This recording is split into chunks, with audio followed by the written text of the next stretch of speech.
Lisa Carlson was born on June 28, 1971 in San Diego, California. She was the eldest of 2 daughters, and because her father served in the military, the family was constantly moving from place to place. They lived in numerous cities in different states, and even spent some time living in Panama.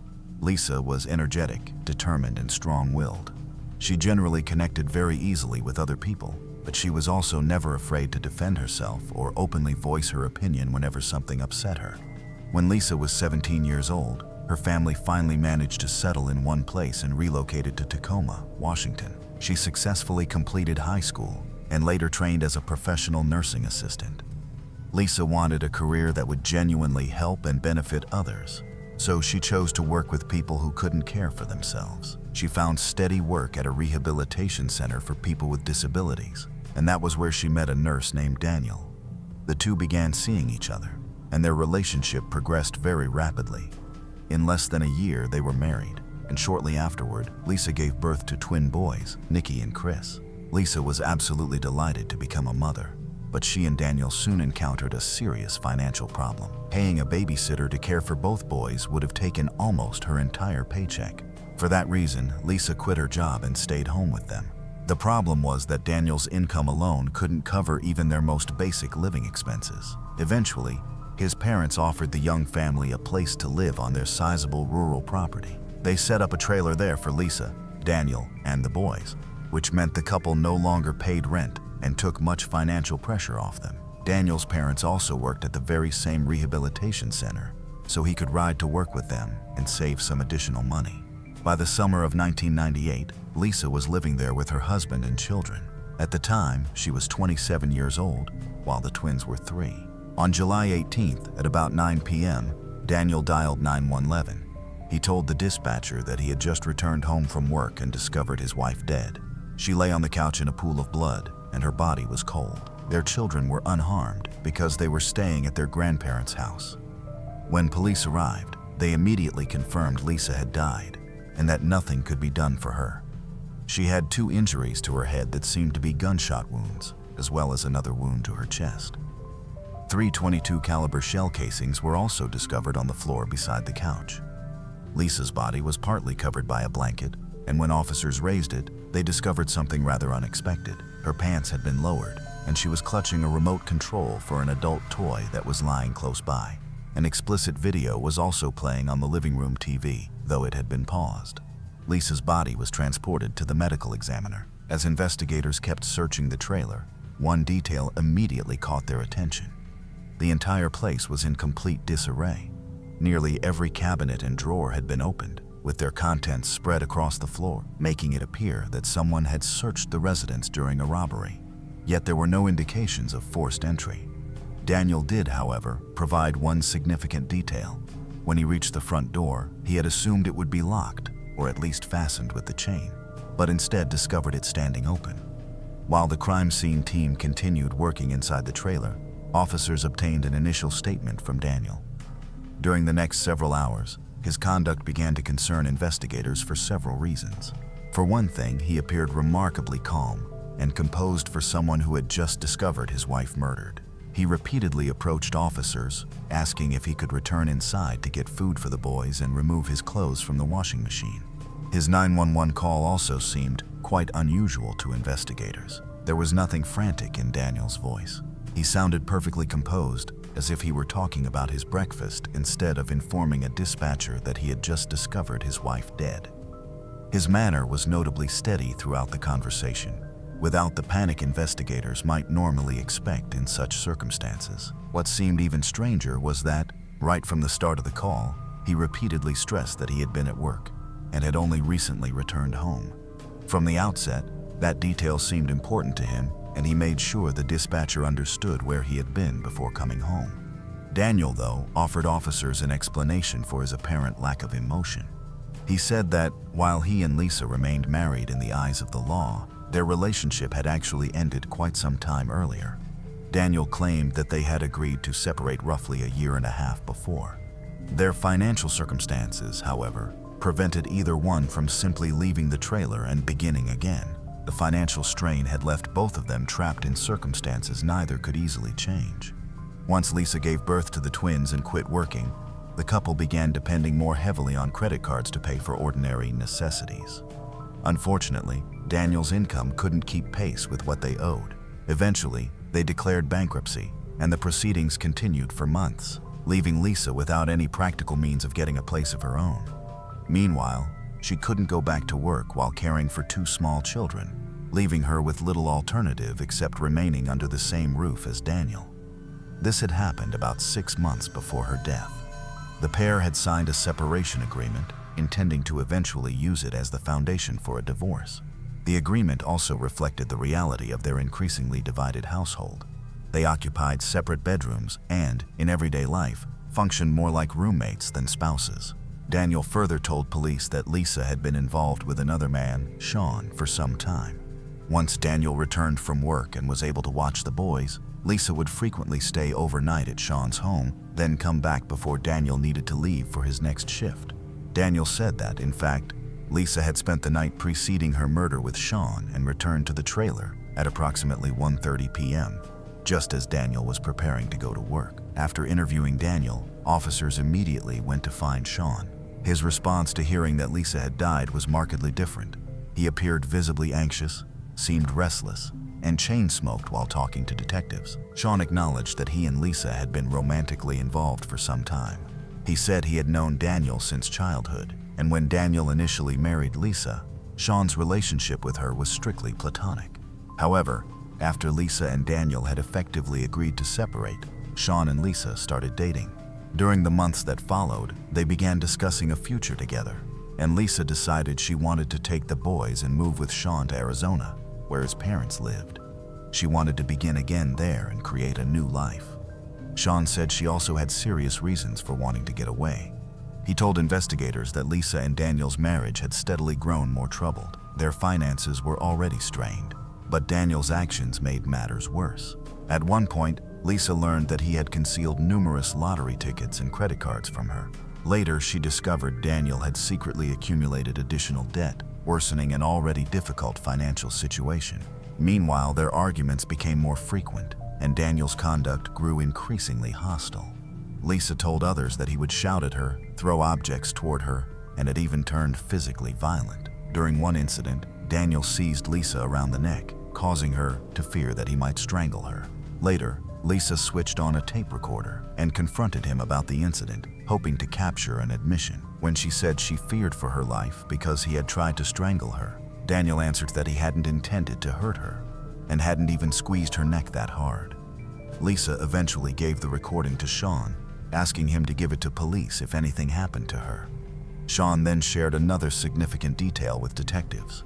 He said Lisa had made her final decision to leave with him and the boys on the same day she was killed. She planned to wait until Daniel departed for work, bring the children to Sean's house, and then leave with him for Arizona, where his parents lived. Before leaving the state, they intended to stop at Lisa's parents' home so she could say goodbye. Although all of this appeared to point strongly toward Daniel, Sean explained one crucial detail. Lisa had deliberately kept the plan hidden from her husband and never intended to tell him she was leaving. Sean said she feared Daniel could harm her if he learned about it. Therefore, as far as Sean knew, Daniel wasn't meant to know anything. Detectives weren't prepared to eliminate Sean as a suspect either, so they asked where he had gone after Lisa left his home. Sean said he remained there and spent time on internet forums. Because it was 1998, and the detectives weren't especially familiar with ways to verify that type of activity, they forwarded the information to specialists who could check his account. Police also interviewed Lisa's relatives and friends, and they heard many of the same worries. Lisa had repeatedly discussed the difficulties in her marriage, and over time, she had become increasingly concerned about her safety. Lisa's parents repeatedly encouraged her to leave Daniel and put as much distance between them as possible. But Lisa explained that she couldn't leave until the bankruptcy proceedings were complete. When detectives investigated the matter, they discovered that the bankruptcy was actually scheduled to be finalized within only a few days. That discovery prompted investigators to seriously consider the possibility that Daniel had murdered Lisa, after somehow learning that she intended to leave him and take the children with her. However, there was one significant obstacle to that theory. Daniel had spent nearly the entire day at work. The medical examiner couldn't establish Lisa's precise time of death and could only place it sometime during that afternoon. Lisa had departed from Sean's house at approximately 12:30 p.m. Since the trip back to the trailer took slightly less than an hour, she would have reached home at about 1:30. Daniel's shift, on the other hand, was scheduled to start at 12:15 p.m., which at first appeared to give him insufficient time to kill Lisa and still get to work. But detectives soon uncovered one suspicious detail. His supervisor said Daniel had phoned approximately 15 minutes before his shift began and explained that he would be somewhat late. He eventually arrived at around 3:00 p.m., meaning that, theoretically, he may have had enough time to carry out the murder. Even so, investigators quickly encountered several difficulties with that possibility. As they collected details about Lisa's life, crime scene specialists examined the trailer, and their findings raised several significant questions. For starters, they questioned whether robbery had truly been the motive. Although the trailer had been thoroughly ransacked, nothing valuable seemed to have disappeared, causing investigators to suspect that the supposed burglary had been staged. They also studied the blood patterns on the wall and Lisa's body and concluded that she had probably been sitting upright when she was initially shot in the head. The medical examiner believed that the first gunshot wouldn't have killed her immediately, but it probably left her paralyzed. Investigators also found an unusually significant quantity of blood in Lisa's hair. That finding supported the theory that after being shot the first time, she remained upright for at least a short while, giving the blood time to pool there. Then, after examining smeared blood on the couch, investigators determined that someone had dragged Lisa downward and placed her flat. As her blood-soaked hair moved across the couch's back, it created a noticeable trail. Crime scene photographs also revealed strange bunching in Lisa's sweater, prompting experts to conclude that whoever repositioned her body had pulled her downward by her clothing. Taken together, these findings established one crucial fact: Lisa couldn't have lowered her own pants and underwear.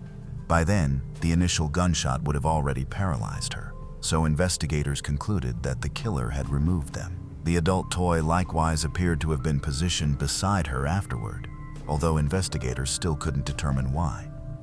Blood found on the toy further supported that conclusion.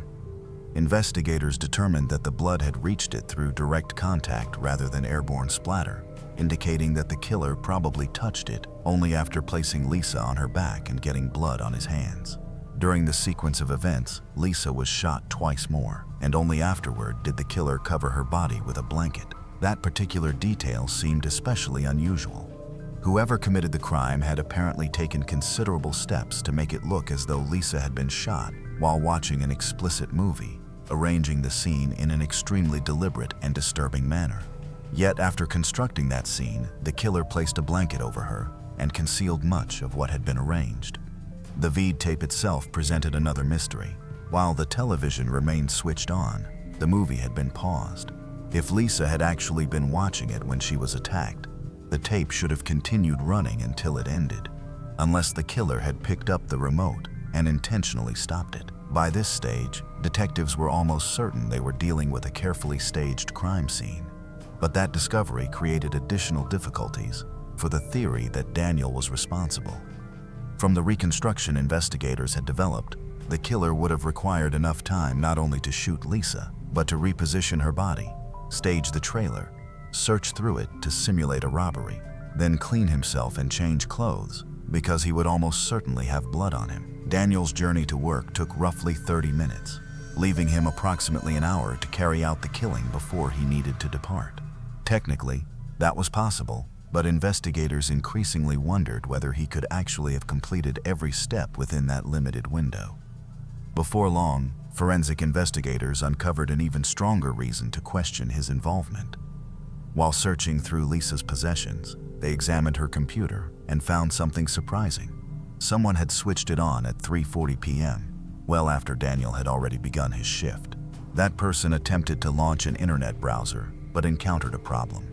The day before the murder, Lisa had brought the computer tower to Sean so he could update some software. And for an unexplained reason, Sean had removed the browser Lisa normally used for checking her email. The computer's records indicated that someone attempted to download and reinstall the browser, but the effort failed. Then, at 4:18 p.m., the computer was turned off. This established that Daniel couldn't have been the person operating it. By that time, numerous people had already seen him at work, roughly a 30-minute drive away from the trailer. Another revealing discovery came from the answering machine in Lisa's trailer. There were 3 messages left by Daniel's mother. As we remember, during the opening hours of the investigation, she told officers that the twins had unexpectedly arrived at her house at approximately 5:45 p.m. They said their mother was asleep, something that immediately seemed unusual to their grandmother. The boys were only 3 years old and had never made that walk alone before. The trailer stood roughly 130 yards from the house, with a section of woods separating the 2 properties, making it far from a simple walk for 2 very young children. Daniel's mother phoned the trailer repeatedly, attempting to wake Lisa, but nobody answered. Eventually, she left several messages asking Lisa to wake up and come collect the boys. But detectives noticed another unusual detail. When they interviewed Lisa's mother, she said she had also attempted to reach her daughter at about 6:20 p.m.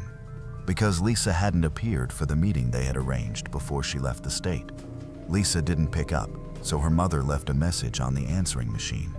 The difficulty was that the message simply wasn't there.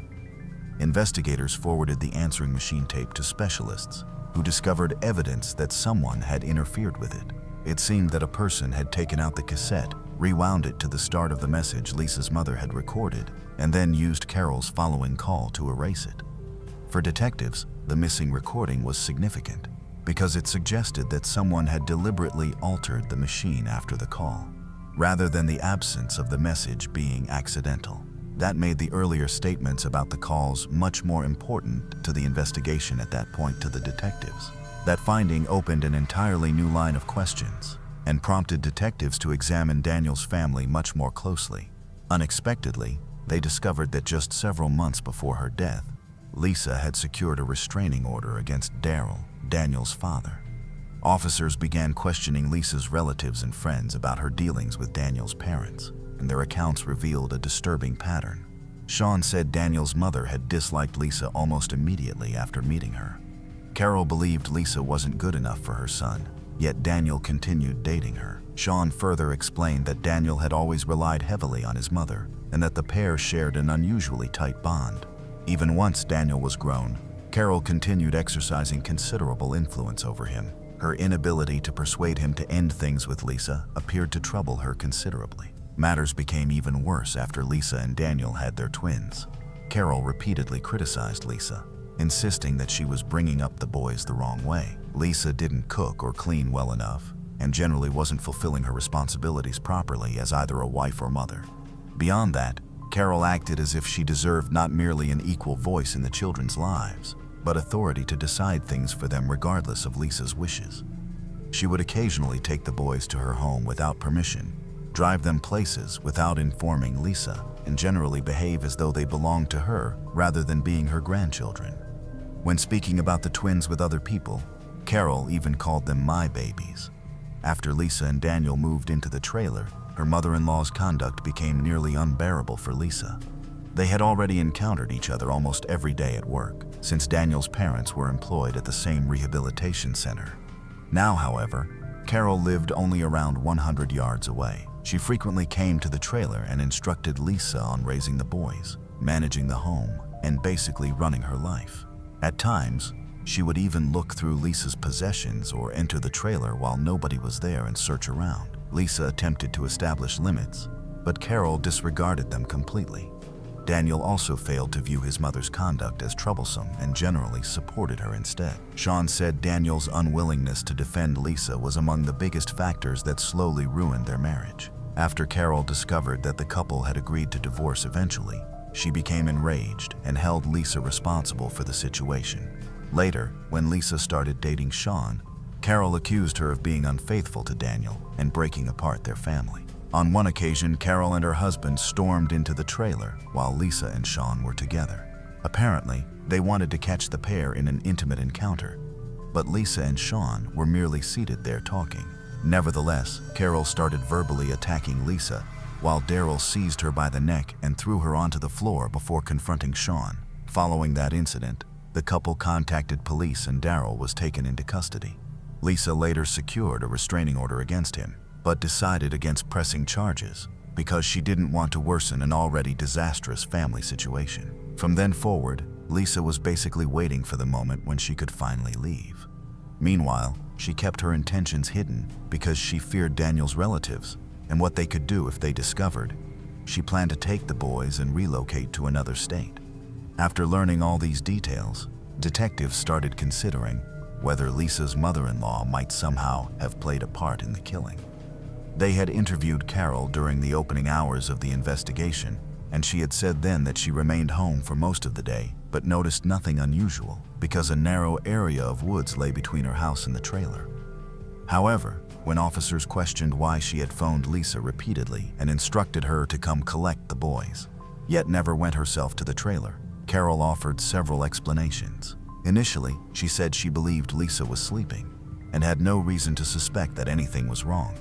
Then she told one officer she had stayed away because of the restraining order Lisa had secured. The issue was that the order concerned Carol's husband rather than Carol herself. Another troubling detail surfaced when investigators asked Daniel and his parents if they possessed any firearms. Daniel told investigators that he and his mother had bought a semi-automatic .22 caliber handgun less than a year earlier, the same caliber weapon that had been used to murder Lisa. However, Daniel maintained that he no longer possessed the firearm because he had traded it for ammunition sometime before. His parents also had a rifle, but it was broken and could not have been the weapon used in the killing. Daniel did acknowledge that he had once stored the handgun at his parents' house, giving detectives sufficient grounds to secure a search warrant for the property. During the search, officers discovered .22 caliber ammunition, but tests showed that it did not correspond with the rounds fired at Lisa, and the handgun itself was missing. While searching the property, however, police discovered something else that immediately drew their attention. Several notebooks contained extensive handwritten observations about Lisa and nearly every part of her everyday routine. Someone had apparently recorded almost everything she did. The notes detailed where she went, who visited her, when she was with Sean, how she looked after the twins, the condition of the trailer, whether she cooked, whether she cleaned, and virtually anything else that might later be used against her. Investigators began to suspect that Daniel's family had been gathering material he could use during the divorce, possibly to portray Lisa as an unfit mother and strengthen Daniel's chances of obtaining custody of the twins. Then detectives uncovered another surprising detail. The notebooks contained entries written in at least 4 separate handwritings. After experts examined the writing, they determined that the notes had been recorded not only by Daniel and his parents, but by his sister as well. Essentially, almost the entire family had been monitoring Lisa's movements and recording anything they believed might eventually be used to discredit her. None of those findings established that any family member had participated in Lisa's killing. But detectives found one especially disturbing entry near the back of a notebook. Carol appeared to have calculated the amount of prison time Daniel might face if he were arrested for murder. The entry was made after Lisa died, although investigators couldn't establish the exact date. Another detail also stood out to investigators. Daniel's parents owned an answering machine equipped with a cassette rewind feature, raising the possibility that the recording from Lisa's trailer could have been rewound using that machine. Even with all of these discoveries, however, detectives still didn't have what could properly be considered evidence, even circumstantial evidence. They knew they were nowhere close to having enough information to make an arrest. Nevertheless, their suspicions that Daniel's family had played a direct role in Lisa's murder were growing stronger. One theory suggested that Daniel had shot Lisa before going to work, while his mother remained at the trailer to stage the supposed robbery and position Lisa's body as part of the cover-up. Another possibility was that Carol had carried out the entire crime herself, while it remained uncertain whether Daniel knew anything about her actions. As for motive, investigators were becoming far more confident about what may have driven the killing. By then, they had little reason to doubt that Daniel's family strongly disliked Lisa and didn't want her taking the twins away from them. Several witnesses also told police that Carol appeared to regard the boys almost as though they were her own children and viewed Lisa as the obstacle separating her from them. Detectives also investigated whether other members of Daniel's family might have taken part directly, but they confirmed that both his father and sister were somewhere else around the time Lisa was killed. Neither was therefore considered a probable participant in the actual murder. During the following days, investigators interviewed a broader group of people who knew Daniel's family, and those discussions uncovered several additional details that seemed suspicious. One of Carol's co-workers said Carol had complained about Lisa to her on numerous occasions and repeatedly insisted that she would never let Lisa take the children away. Perhaps the most unusual account, however, came from Carol's own sister. She told investigators that after Lisa's murder, Carol had given her a completely different account of what happened when the twins came to her house. As previously noted, Carol initially told detectives that the boys had arrived and simply said their mother was sleeping. Her sister, however, said Carol later claimed the children had told her they left the trailer because they were trying to escape from a bad man. That account was extremely difficult to accept, because if the boys had truly said something like that, Carol's response made very little sense. It would mean she had ignored the claims of two frightened children for hours, failed to contact police, and simply stayed at home roughly 100 yards from the trailer without appearing concerned about what could have been happening there. Despite that, Carol denied the allegations when officers questioned her again. Daniel likewise continued to deny having anything to do with Lisa's death, although he acknowledged that he hated her and held her responsible for the failure of their marriage. For the next several weeks, detectives continued searching for anything that might advance the investigation. Eventually, they uncovered one potentially significant piece of evidence. During the opening hours of the investigation, Daniel had asked officers whether he could retrieve his clothes from the washing machine. Remembering that request, investigators had refused to let him take them and instead collected the clothing as potential evidence. When forensic experts examined those garments, they discovered traces of blood that appeared to have been washed away. Unfortunately, the samples were much too small to undergo DNA testing. Once again, investigators had uncovered something suspicious, but it still provided nothing that brought them closer to an arrest. In the months that followed, the investigation made almost no progress. The twins continued living with their father and his family, and eventually the case went cold. Years passed, and throughout that period, Daniel showed very little apparent interest in the status of the investigation. There was one exception. He eventually went to the medical examiner's office and asked whether Lisa's death certificate could be altered, so the estimated time of death would clearly establish that he had already been at work when she was murdered. Approximately 3 years after Lisa's death, in July of 2001, detectives sat down with prosecutors and reviewed the entire case once again. As before, they left the meeting convinced that someone from Daniel's family had almost certainly been involved in the murder. Yet despite the passage of all those years, they still lacked direct evidence connecting either Daniel or Carol to Lisa's killing. Still, investigators remained determined to solve the high-profile case. During that meeting, they made the decision to proceed and determine whether the circumstantial evidence they had gathered could be enough to secure convictions. On July 20th, police arrived at the rehabilitation center where Daniel and Carol were employed, and both were arrested. Prosecutors chose not to base their case on a particular explanation of who had fired the shots or who had arranged the scene inside the trailer. They understood that those details simply couldn't be established without more convincing evidence. Instead, they charged both Daniel and Carol with first-degree murder. Even after being arrested, they continued denying any involvement while both sides began getting ready for trial. Daniel and Carol stayed incarcerated for the next year and a half, and their trial eventually opened in February of 2003, almost 5 years after Lisa's murder. Prosecutors claimed that Daniel and his mother had deliberately plotted to eliminate Lisa so she couldn't take the twins away from them. Their theory was that Daniel waited for Lisa to come back from Sean's house that afternoon. Then, soon after she arrived, either Daniel or Carol shot her while she was seated on the couch. Prosecutors believed the gun used was the same .22 caliber handgun Daniel had previously owned and later claimed he had exchanged for ammunition well before Lisa was killed. Even though there was no evidence confirming that theory, prosecutors said Daniel then went to work to establish an alibi, while Carol remained at the trailer and started arranging the scene to make the killing appear to be a robbery. Prosecutors also drew attention to the adult toy and explicit videotape positioned in front of Lisa. They argued that Carol had deliberately created that portion of the scene as another means of degrading a woman she intensely despised. They further claimed that Carol attempted to access Lisa's email through her computer, presumably to send a message from Lisa's account that would make it appear she was alive, after Daniel had already gone to work. What Carol didn't realize was that Sean had removed Lisa's regular browser from the computer only a day earlier. As a result, that portion of the alleged plan failed. Prosecutors then argued that Carol began phoning Lisa's trailer and leaving messages instructing her to wake up and come collect the boys. The purpose, they said, was to make it appear that Carol had no knowledge Lisa was already dead, but an unexpected development complicated those efforts. Lisa's mother called the trailer and left her own message on the answering machine. Prosecutors said that recording created a major problem because it could disrupt the timeline Carol wanted to present to police.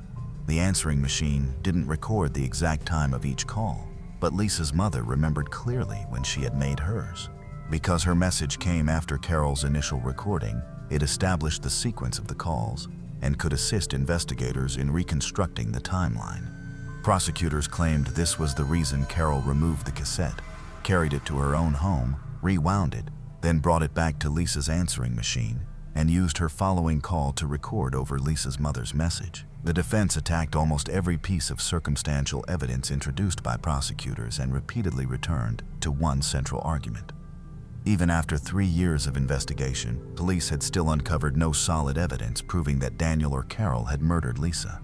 It was a challenging trial, with arguments from both sides continuing for nearly 2 months. Ultimately, though, the jury convicted both Daniel and Carol, and each received a sentence of 36 years and 8 months in prison. That punishment exceeded what would normally have been expected for the charges. However, the judge added additional time because of what had been done to Lisa's body after the killing, considering that conduct an aggravating factor. Still, the case wasn't finished. In the years afterward, their lawyers continued challenging the convictions, arguing that some of the circumstantial evidence had been collected unlawfully. Their primary concern was the notebooks discovered inside Carol's home, where she and other relatives had recorded nearly every movement Lisa made. The defense argued that the search warrant authorized police to search for a firearm and ammunition, but did not authorize them to seize private written records. 3 years later, an appeals court overturned both convictions and ordered that new trials be held. Prosecutors were then faced with a difficult decision. They could retry Daniel and Carol without a substantial part of the evidence used in the original trial, or they could offer plea agreements. Nearly a year later, they selected the second option. Carol received an offer for reduced charges, 3 counts of secondary assault and 1 count concerning the mistreatment of Lisa's remains. She accepted the agreement and received a 9-year prison sentence. Daniel was next. Prosecutors offered him a plea agreement on the charge of secondary murder, and he accepted. Daniel pleaded guilty and was sentenced to 23 years, yet even that wasn't quite the final chapter. Both defendants received credit for the time they had already served in custody. Because of that credit, Carol was released less than a year after accepting her plea agreement and has remained free ever since. Daniel was released in 2022, approximately 14 years after entering his plea. Regarding the twins, they had lived with their father and grandmother until Daniel and Carol were arrested. Afterward, the boys spent a period of time living with Daniel's father, the same man who had assaulted Lisa only months before she was murdered. Lisa's parents, meanwhile, were granted only limited visitation. Later in the twins' childhood, custody was transferred to Daniel's sister, who raised them until they became adults. They are now 31 years old, but neither has publicly discussed the case, and there is no information indicating whether they still maintain any relationship with Carol or Daniel. In that respect, the case eventually reached its conclusion. However, the outcome left Lisa's family deeply bitter. Not only did the twins remain in Daniel's family, but they were also furious that Carol ultimately served only around 7 years in prison. Lisa's relatives, along with detectives who investigated the case, believe Carol was the driving force behind the murder, even if she wasn't necessarily the person who actually pulled the trigger.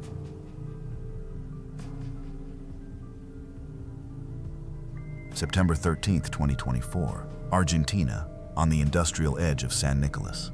A dirt track runs toward a nearby waste processing plant. It's a remote location where ordinary pedestrians are exceptionally uncommon. Most vehicles passing through are connected to industrial work, and there is little reason for anyone else to be there unless they have business at the facilities or along the roads. Early that morning, a worker heading to his shift spots a large black bag beside the road. lying among dust and construction debris. He approaches, looks inside, and immediately contacts police. Within several heavy-duty garbage bags, officers discover a young woman. Rope has bound her tightly, and her body has been placed in a curled-up position. A plastic bag conceals her head, but one detail immediately catches investigators' attention during their preliminary examination. Her entire body has been covered with a vivid pink bedsheet. I want you to remember that detail. An ordinary piece of pink cloth. Keep it in mind, because this apparently meaningless household object will soon destroy the investigators' initial theory and send detectives toward a possibility nobody had previously imagined. Hi everyone, today we're examining a case that initially looks like a random assault against a defenseless young woman. Yet the further I went through the case files, police reports, and timeline of everyone's movements, the more obvious it became that very little here was actually as simple as it first appeared. I'm happy you're here. If, like me, you enjoy uncovering the truth behind a case, value sound reasoning, and want genuine facts without needless filler, press the like button and be sure to subscribe. Your support keeps me researching, translating, and assembling some of the lesser-known crime stories for you. Now, let's move forward. Investigators identify the young woman relatively quickly based on distinctive characteristics. Her name is Florencia Comas, and she is 27 years old. But once detectives search her name through their databases, the situation grows even more troubling. Florencia has already been listed as missing, having disappeared just one day earlier, in broad daylight within a crowded city. So, let's rewind exactly 24 hours to see what occurred before that unusual discovery near the plant. On Thursday morning, September 12th, Florencia leaves her home and takes her 3-year-old daughter to preschool. It's an entirely routine morning, following a route she has traveled dozens of times previously. Around 7:30 a.m., she leaves her daughter with the staff. Afterward, Florencia is expected to carry on with the remainder of her day. By noon, preschool is ended, yet nobody comes to collect her daughter. The staff starts contacting Florencia's relatives. Florencia isn't responding to calls or messages, while her phone seems completely unreachable.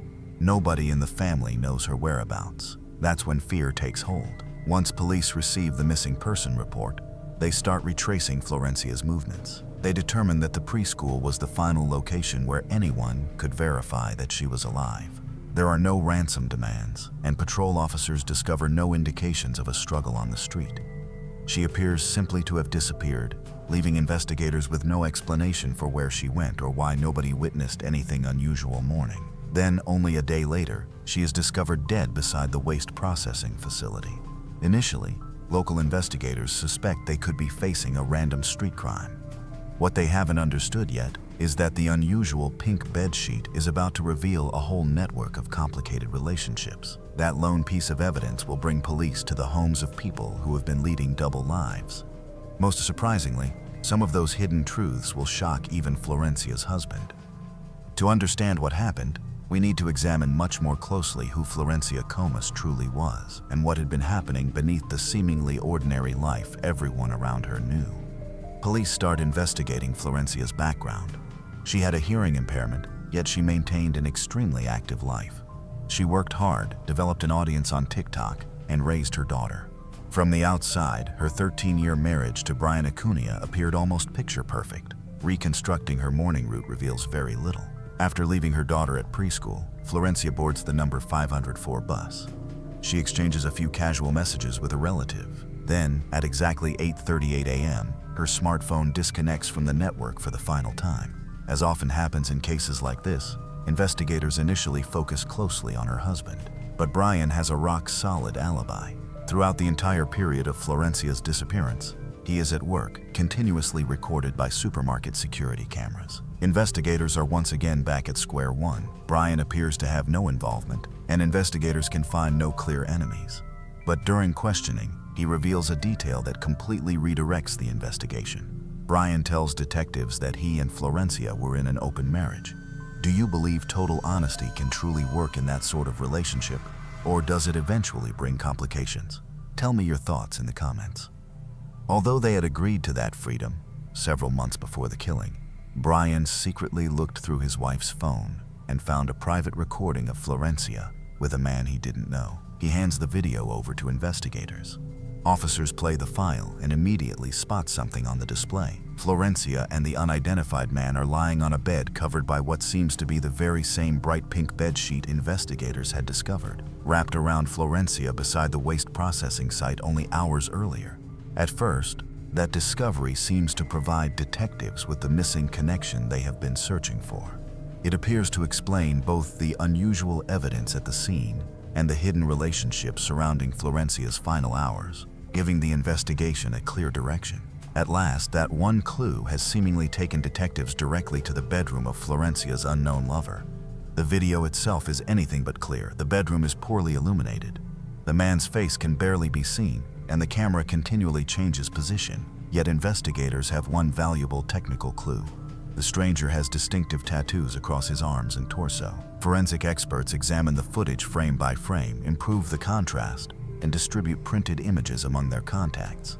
Investigators also show screenshots to people who personally knew Florencia. The recognition happens remarkably quickly. Several acquaintances identify 35-year-old Walter Solis, a former electrical technician from Parana province. How often do we believe that intimate moments from our past will remain just that? Private? One careless press of the recording button on another person's phone can remain forgotten inside a digital archive for years, then reappear at precisely the worst moment and suddenly become evidence in a criminal investigation. Digital traces seldom vanish entirely. Detectives immediately investigate Solis's background and soon find a woman who once lived with him. Officers bring her in for questioning and show her still images taken from the recording. Her account instantly turns Walter into their leading suspect. Without hesitation, she tells them the room shown in the footage belongs to Walter. She also recognizes the bright pink material in the video as bedding they routinely kept at home. Then she provides investigators with an even more troubling account of her former partner. She says Walter had a record of highly aggressive conduct, a pronounced interest in sadistic behavior, a preference for rough control during intimate encounters, and a habit of demanding that such encounters be recorded on video. To detectives, the evidence seems to align almost perfectly. They think they have established a convincing motive. They have testimony outlining aggressive behavior alongside direct evidence linking their suspect to the circumstances in which Florencia was discovered. On September 17th, 5 days after the search for Florencia started, patrol officers arrest Solis. Serious charges follow immediately. News outlets are already preparing reports about the swift development in the high-profile investigation. Yet on the following day, September 18th, another man voluntarily enters the police station. His name is Pablo Cubaldi, and he is 29 years old. After watching the morning reports about his friend's arrest, Pablo chooses to come forward before investigators can find him themselves. He tells them everything. Pablo admits that he had also been secretly involved with Florencia in the past. More importantly, he says he was inside that bedroom when the private recording was made. He was the one holding the phone and capturing the encounter. At the same time, Pablo strongly denies any involvement in the actual killing. To support his account, Ciboldi voluntarily sets his smartphone on the table and asks detectives to retrieve its location history. This is where the carefully developed theory investigators have been following completely collapses. Technical experts obtain cell tower records and examine the traffic information. The findings are unmistakable. On the day Florencia was killed, Pablo was somewhere completely different. He was in Buenos Aires, nowhere near San Nicolas. A forensic analysis of the original video file finally destroys the theory. Its metadata plainly indicates that the recording occurred well before Florencia vanished. The resemblance between the fabric visible in the footage and the material recovered near the waste processing site proves to be nothing more than a remarkable coincidence, simply a similar color and pattern that sent some of Argentina's finest investigators in the wrong direction. Neither Solis nor Tibaldi could physically have committed the attack. It's striking how easily circumstantial evidence can push an investigation toward the wrong conclusion, transforming a reasonable suspicion into something that appears to be absolute fact. Meanwhile, the actual perpetrator remains at liberty, watching police waste precious time pursuing old secrets unrelated to the real crime. The investigation has returned to square one, leaving detectives with no option but to begin again. After investigators accept that the private recording has taken them nowhere, the task force turns back to the only reliable lead remaining, the digital trail from Florencia's phone. Analysts review the cellular records from the morning of September 12th once more, now scrutinizing every detail. The final tower signal from her phone places her near Belgrano Street. That residential neighborhood immediately becomes the investigators' new and most urgent priority for the next stage of the search. Police start gathering surveillance recordings from nearby banks, shops, and private residences, attempting to reconstruct Florencia's morning minute by minute. After reviewing gigabytes of surveillance footage, investigators uncover something that directly challenges their initial theory of a sudden street abduction. In recordings from a city square, detectives see Florencia. She isn't fleeing anyone, she isn't checking behind her, and she shows no visible fear. Instead, she intentionally approaches a man dressed in a light-colored sweater and traditional blue jeans. The meeting looks entirely voluntary, calm, deliberate, and evidently arranged beforehand rather than forced or unexpected. Staff at a nearby bank later confirmed that shortly before the encounter, Florencia and the man had entered the branch separately, only minutes apart, to conduct their own financial transactions. Surveillance cameras keep following the two as they travel through the neighborhood. Together, they head toward a private home on Belgrano Street, precisely where investigators had placed Florencia's phone. The man quietly unlocks the front entrance with a key, allows Florencia to enter, and then goes inside after her. She is never seen alive outside that house again, while her smartphone signal permanently vanishes at that same location. Detectives quickly determine who owns the property. It turns out the owners are away traveling on an extended vacation in another province, leaving the property temporarily unattended by them. During their absence, they have entrusted the keys to a hired worker responsible for watching the property and taking care of small repairs. That worker is 37-year-old local bricklayer Jonathan Latapi. By now, reports of the horrific crime have spread across San Nicolas, triggering a massive public response. Worried residents arrange a major march through the city.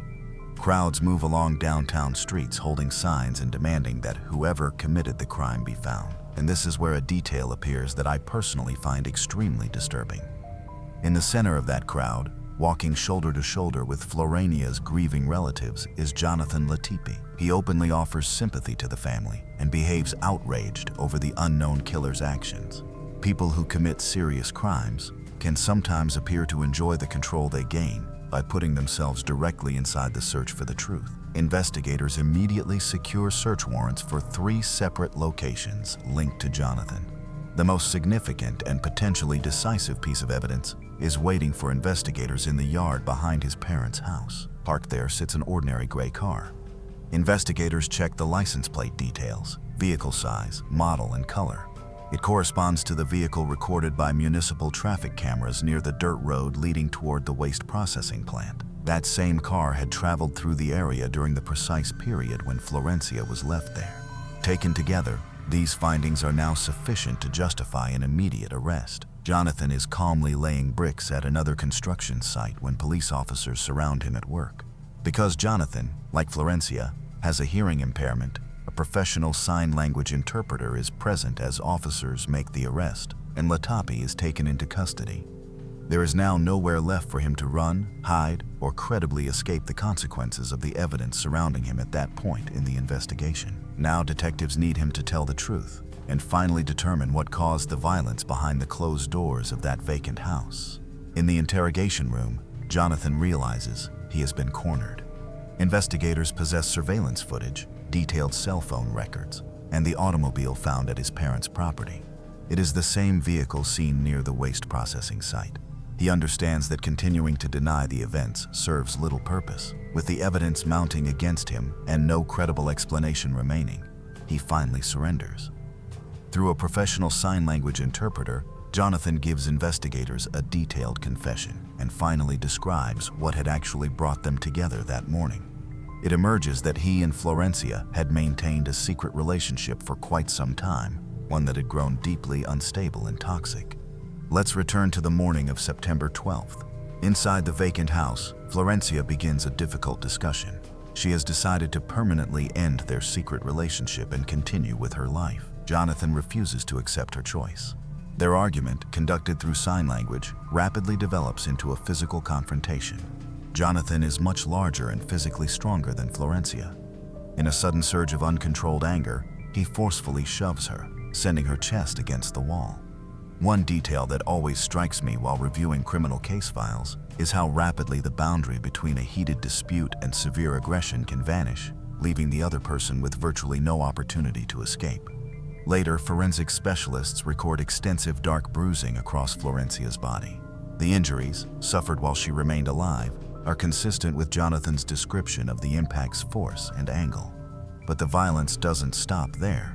Forensic examination uncovers another deeply troubling detail that makes the circumstances surrounding the crime even more disturbing. Before Florencia died, she endured an aggressive, intimate assault. Immediately afterward, Jonathan uses physical strength to fully overpower her, preventing her from breathing by tightly covering her nose and mouth. She has virtually no chance to summon help, make herself heard, or break free. Doctors officially identify the cause of death as mechanical asphyxia. This is the point where the pink fabric finally becomes understandable. Investigators can never determine precisely where it originated inside the empty house. But Jonathan grabs the first colored bedsheet he finds and tightly wraps Florencia in it. The matching color and texture between that material and the bedding visible in the old private recording proves to be nothing more than a bizarre, entirely unforeseeable coincidence.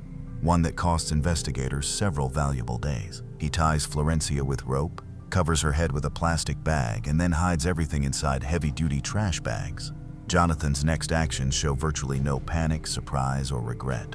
Around 5 p.m., he unlocks Florencia's smartphone, accesses her banking app, and quietly transfers some of the money in her personal account into his own. Have you ever noticed how individuals behind some of the gravest crimes can still expose an unbelievably petty form of financial greed at the crime scene itself?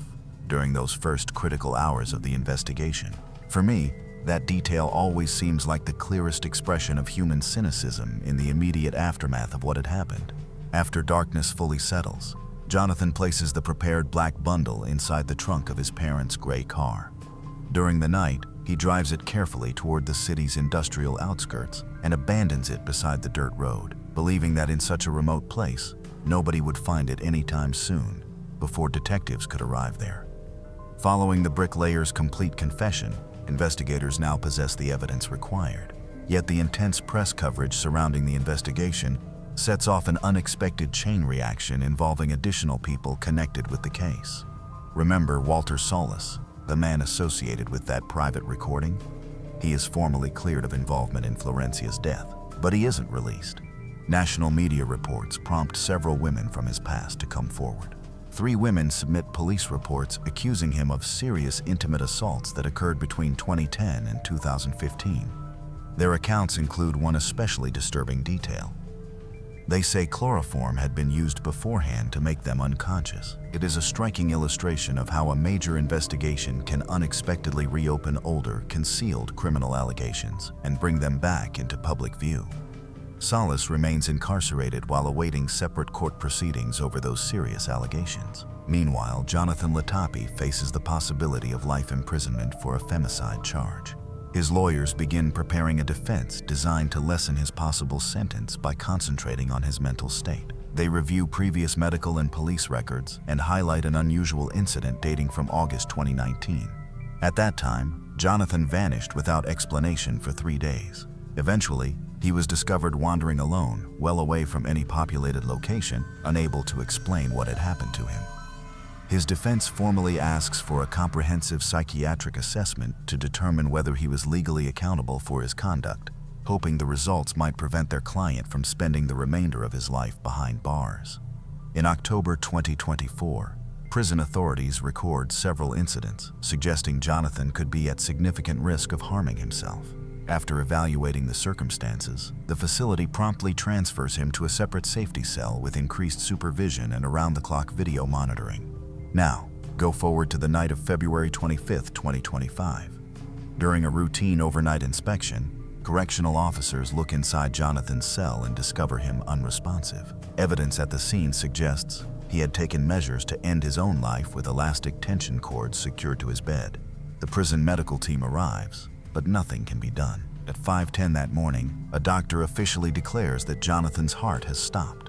The death of the sole suspect immediately brings the entire criminal investigation to an end. Local law is straightforward in circumstances such as this. With no living defendant, the proceedings are simply terminated. Florencia's family never has the opportunity to confront the man responsible in an open courtroom or ask the questions they had been waiting to ask. No official verdict is ever issued. Her 3-year-old daughter remains without her mother, while the public is left confronting the painful realization of how vulnerable someone can become behind another person's closed door. What do you think? Should the law automatically end a case in circumstances like these, even if that means the victim's family never receives a public trial? Tell me your opinion in the comments.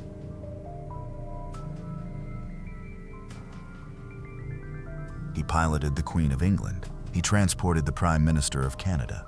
He led the nation's biggest Air Force base, thousands of personnel, with every deployment order passing across his desk. He signed condolence letters, including one addressed to a woman he had personally killed. Colonel Russell Williams served in uniform for 23 years with not a single stain on his record. No arrests, no complaints, not one warning across 23 years of security screening. Yet during the final 3 of those years, he was secretly entering houses after dark and taking photographs of himself doing so. David Russell Williams was born in March 1963 in Bromsgrove, England, a market town in Worcestershire, ordinary in every respect. His father worked as a metallurgist. His mother was employed as a laboratory technician.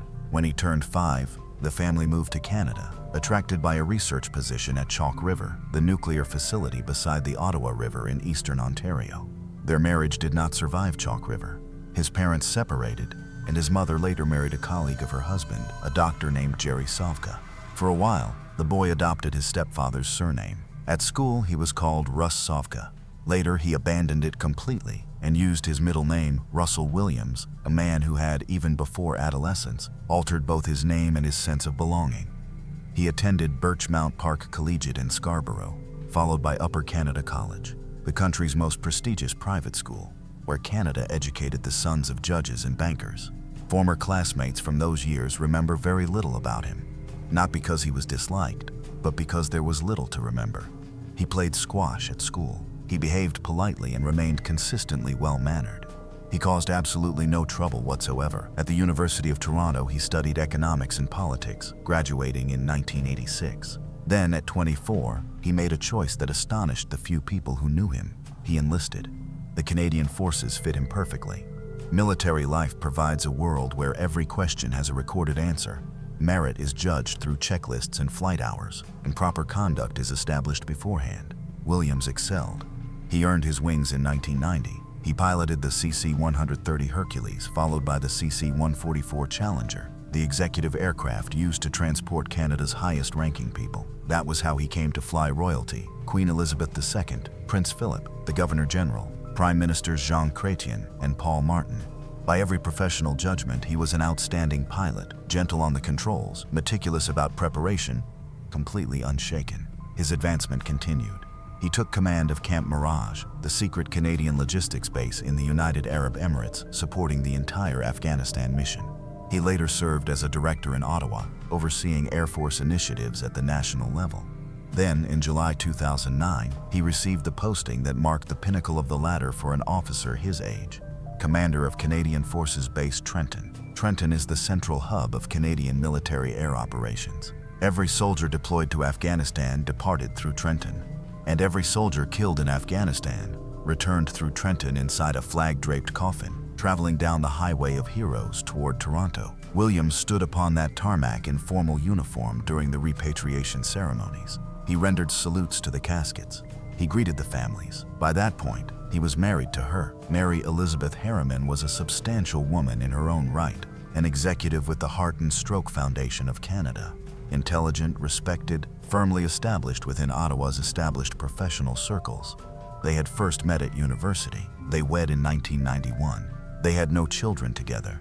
They possessed a comfortable house on Wilkie Drive in Orleans, a suburb along the eastern edge of Ottawa, plus a cottage 2 hours south in the village of Tweed. Colleagues portrayed a man who seemed cold, but never cruel.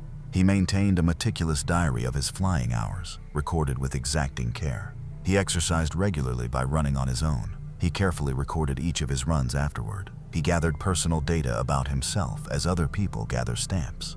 Subordinates considered him distant, formal, exact, the kind of commander who corrected the margins of a memorandum. There were no affairs, no drinking, no debts, no outbursts. Investigators would later search for a crack beneath the surface. Childhood trauma, head injury, humiliation, the thing that explains it.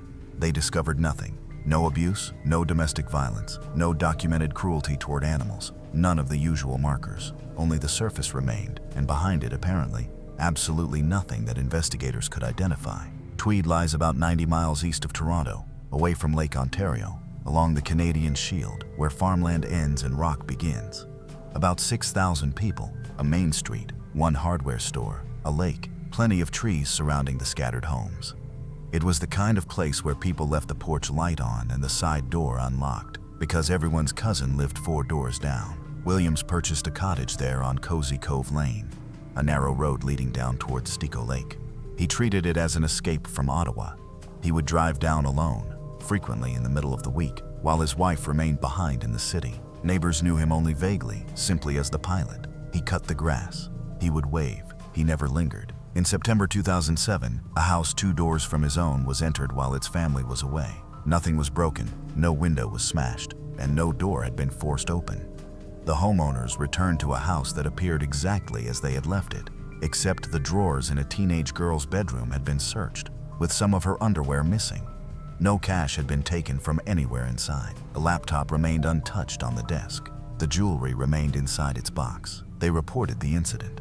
The Ontario Provincial Police recorded the report. Then the report went into a filing cabinet because there was very little a rural police detachment could do about an unforced entry, no witnesses and no fingerprints.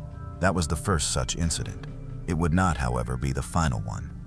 Over the next 28 months, Russell Williams entered houses in Tweed and in Orleans, the Ottawa suburb where he lived, 82 times in total over that period. 47 of those attempted entries succeeded. In the remaining cases, someone interrupted him, or a door would not open, or a light suddenly came on so he walked away. His method remained identical each time, reflecting the methods of a man trained in operational planning. Before entering, he surveyed. He located homes occupied by women or teenage girls. He learned this through mailboxes, laundry lines, and what he could observe through windows. He mapped patterns of absence. He recorded which properties bordered woodland. Almost never did he enter through the front. He entered through basement windows, unlocked side entrances, summer patio sliders left open. He carried a flashlight and later a camera. Once inside, he moved slowly and deliberately. He felt no urgency because he had established that nobody was home. He searched drawers, then put them back afterward so the disturbance would not be noticed. He stole underwear, bras, panties, and occasionally bathing suits. He took them in surprisingly large quantities. At several homes, he returned 2, 3, 4 times throughout a year. Afterward, he meticulously documented everything. This is what most clearly separates the case from ordinary burglary. Williams photographed the inside of the houses he entered. He photographed the drawers both before and after. He photographed the stolen items arranged on beds. He photographed himself wearing that stolen underwear in the victim's own bedrooms, using his camera's timer function or a wall mirror. His face appears clearly in many of these photographs. He made no effort whatsoever to hide it because nobody except him was ever going to see the photographs. He then returned home and carefully cataloged the material.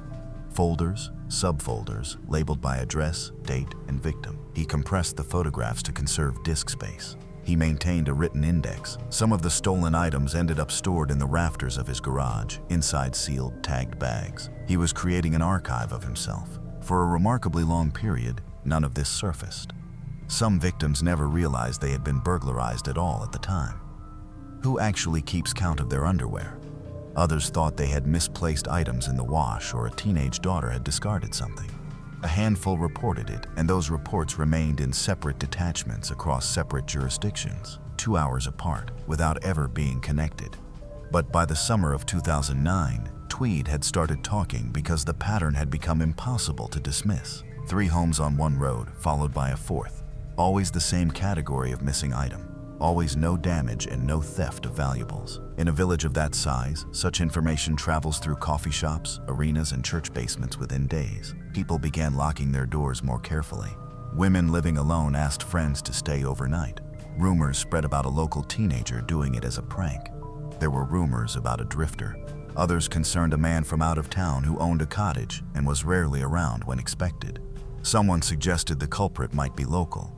That suggestion was resented because in Tweed it meant suspecting a neighbor. What no one in the village articulated, because there was no reason for them to, was the escalation taking place underneath. By then, burglary was no longer enough for him. The night of September 17, 2009 was unusually warm for that time of year. A woman in Tweed had gone to sleep with her infant son inside. She awakened to someone standing over her. A hood covered his head. He ordered her not to look at him. He restrained her and then blindfolded her, covering her head so completely that she could see absolutely nothing. She heard him moving through the house. She heard him inside the room with her, breathing calmly. He took photographs of her. He assaulted her for hours. Then he stopped and asked her about the baby. He asked if the child would need feeding. He said he was going to leave and told her not to call police right away. Then he left her alive. 13 days later, on September 30th, he repeated the attack. Another Tweed house, another woman with the same hood, restraints, and camera. He assaulted her physically. He attacked her for hours. And again, he deliberately chose not to kill her, then walked into the darkness and drove away. Both victims survived the attacks. Both contacted police within hours, and Tweed, which had spent 2 years fearing a man who stole underwear, realized within 2 weeks that it was facing something completely different. The atmosphere throughout the village changed in a way residents still describe precisely. Hardware stores ran out of deadbolts and window locks. Men slept in armchairs in their front rooms with shotguns resting across their knees. Women no longer walked dogs after dark. Parents drove teenage daughters 2 blocks instead of letting them walk. Motion sensor floodlights were suddenly in demand at the Home Hardware in Belleville. People who had never locked doors in 40 years started locking them and then checking them twice. Suspicion then turned inward, the particular poison of a threatened small town. The offender clearly understood the geography. He knew which homes women occupied. He knew when husbands worked night shifts. A stranger passing through on Highway 37 would not possess that knowledge. So Tweed began scrutinizing Tweed. They looked at the man who plowed snow, the meter reader, and the neighbor with unusual hours. No one thought to consider the Colonel's cottage on Cozy Cove Lane. It remained empty and largely unnoticed most of the week. At the time, he was in Ottawa, Trenton, or Dubai. The Ontario Provincial Police launched a major investigation. They had 2 women alive to describe what happened, normally a considerable advantage. Yet that advantage disappeared when investigators confronted the facts of these particular attacks. Neither victim had seen his face. His use of a blindfold had been careful and deliberate. This was not panic, it was procedure. Their estimates of his height and build were vague and did not closely agree. He left behind no fingerprints. Gloves had covered his hands throughout. He carried the restraints away with him. He had also taken precautions with biological evidence, and the forensic material recovered yielded no match. A DNA database can only produce a hit when the offender is already present in that system. Russell Williams was not there. He had never faced a charge in his life. He had never been arrested, never been fingerprinted for a reason, and never even received a serious traffic ticket. His top-secret security clearance had been renewed again and again through background checks, financial examinations, and interviews with associates. Every screening returned clean because the paper trail contained nothing investigators could discover. Investigators constructed the usual profile, and it directed them toward the usual suspect. A local man, probably in his 20s or 30s, perhaps carrying a previous record for break and enter or sexual offenses, likely unemployed or working casual labor, and probably familiar to police. They checked the regional sex offender registry. They canvassed the area. They questioned men with records throughout Hastings County. They focused closely on anyone previously linked to voyeurism. They were searching for someone who did not exist. Their offender was 46 years old, married, responsible for 8,000 personnel, and on the mornings following both attacks, he sat at his desk on base in uniform conducting briefings. The investigation had 2 living witnesses, and ordinarily that would give police something solid to work with. Here, however, almost every useful lead had been deliberately neutralized before the investigators ever arrived. The offender had controlled what they could see, what they could touch, and what physical evidence he left behind. His preparation had turned the attacks into carefully managed scenes rather than chaotic crimes. That distinction mattered enormously because investigators were trying to identify a stranger from evidence that had been intentionally limited. Meanwhile, the man responsible continued moving through his ordinary professional routine, protected by the spotless record that had defined his public life for years. Nothing in his career connected him directly with violence or the crimes investigators pursued. Then, 6 weeks after the second Tweed assault, he stopped allowing his victims to live. Marie-France Comeau was 37 years old and had created a life according to her own choices. She was francophone, born in Quebec, one of 3 children. She entered the Canadian Forces when she was young and advanced through its ranks quietly. By 2009, she was a corporal serving with 437 Transport Squadron at CFB Trenton, working as a military flight attendant, a title that sounds domestic until the actual responsibilities are understood. She flew aboard aircraft carrying cabinet ministers and generals. She flew into Kandahar. She had completed tours supporting operations in Afghanistan and the Gulf while working from Camp Mirage.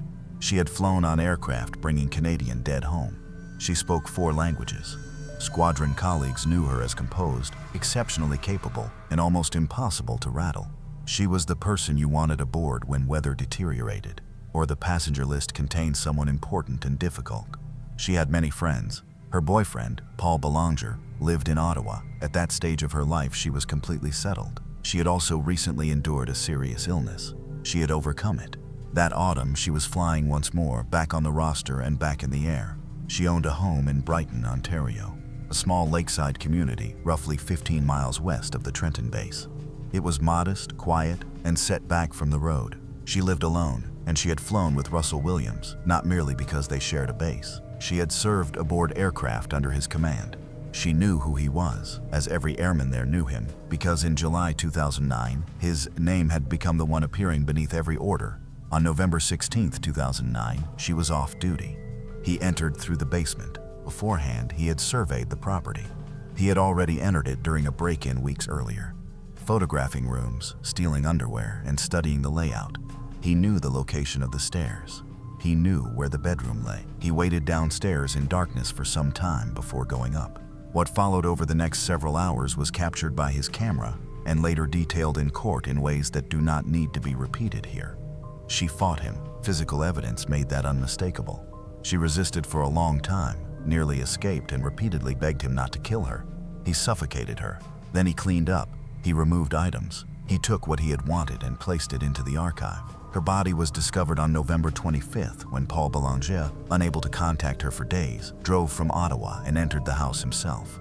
The investigation afterward was capable and, ultimately, useless. The Ontario Provincial Police and Northumberland Detachment treated it as what it appeared to be: one catastrophic, isolated homicide. Nothing clearly connected it with Tweed. Different jurisdiction, different community, different offense category, separated by 6 weeks. A sexual assault in a rural village and a murder in a lakeside town 25 miles away did not automatically become one case in 2009, because nobody with a reason to connect them had done so.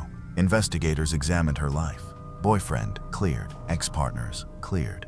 Squadron colleagues, questioned. Anyone holding a grievance, anyone she had disciplined, anyone she had dated. The early leading theory was that someone she knew had killed her because there was no forced entry indicating a stranger and no theft pointing toward burglary. Investigators searched for a personal motive. None existed. DNA was recovered. It was submitted. Nothing matched because it belonged to a man with no criminal record. Then came the detail that, looking backward, sits directly at the heart of the case. Marie-France Comeau was a serving Canadian Forces member, and she was dead. That fact triggered a formal procedure. Her chain of command had to write her family. Her base commander wrote the letter. Russell Williams prepared and signed a condolence letter to her father. It expressed the squadron's sorrow, the Air Force's loss, and his personal regret over the death of an outstanding airwoman. He wrote it 8 days after killing her. Her father kept the letter. Williams also handled the administrative aftermath at the base. Her death had become official business, and he processed it as he processed everything else, correctly, completely, without any visible tremor. Colleagues working beside him during that period saw nothing, absolutely nothing. 2 months later, near the end of January, he drove along Highway 37 north of Belleville. Jessica Lloyd was 27 and lived alone in a small bungalow on Highway 37, several miles north of Belleville. The house stood by itself beside the road, set back on a broad lot with open field behind it and trees lining the property boundary. It belonged to her. She had purchased it and was proud of it. During the previous year, she had renovated it gradually, painting rooms and preparing plans for a spring garden. She worked in the office of a school bus company in Belleville. People there liked her in the simple, uncomplicated way people like someone who arrives on time and takes other people's shifts. She had many friends. Her brother Andy lived nearby. Her mother, Roxanne, was receiving cancer treatment, and Jessica saw her constantly. She was the daughter who drove her to appointments, checked in, and called every day without needing to be asked. Everyone who knew her described her as uncomplicated, warm, and funny. She had no enemies. She had no dangerous former partner. She had no debts, dispute, or secret. She was a young woman who worked, exercised at the gym, spent time with family, and rebuilt a small house on a country road. On Wednesday evening, January 27th, she had been out with a friend. She returned home late. She spoke with her mother by telephone. Shortly after 10, she sent her final text message. Williams had been watching the house. He had driven past it. In the darkness and snow, he had walked across the field behind the property. He had stood outside her window and watched her through the glass while she exercised on her equipment. He returned later that night. He entered through a window. He attacked her inside her own home. He then forced her outside and into his vehicle, driving her north to his Tweed cottage about 25 miles up the road. He kept her there for several hours. She was assaulted.